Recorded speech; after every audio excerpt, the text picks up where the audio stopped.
Friends, don't forget to subscribe to the channel to keep up to date with the latest developments. Russia is losing its war against Ukraine. It is not defeated yet, but it is heading in that direction, and President Vladimir Putin has fewer and fewer cards to play. The combination of recent battlefield defeats and Western resolve, in particular, a realization that Europe can just about get through the winter on its reserves without Russia's usual energy supply volumes, and Western politicians not wanting to U-turn and admit defeat, has dealt Russia a 1-2 punch. Its supposed military strength and its status as an energy superpower to whom Europeans were addicted had been widely, and it turns out wrongly, assumed to be Russia's strongest assets.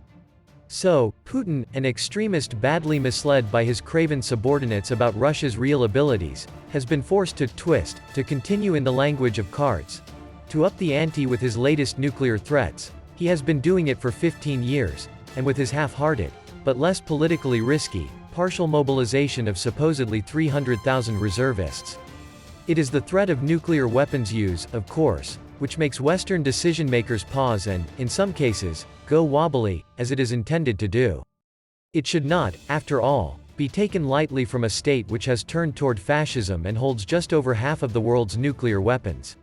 Yet an increasing majority of Western and now non-Western powers are realizing that nuclear blackmail cannot be surrendered to, and that the consequences of Russia winning the war would have long-lasting debilitating effects on European and global security. Many world leaders may wish to make concessions over the heads of Ukraine's leaders. But it is politically awkward to do so when aggressor and victim are so clearly distinguishable from each other. And when Russia is on the run. In any case, threatening a preemptive nuclear strike is one thing, but serious people in important positions in Russia know that the consequences would be extreme, not least that it would bring many more countries into the war with ever greater weaponry. Deployment of a nuclear weapon is not impossible.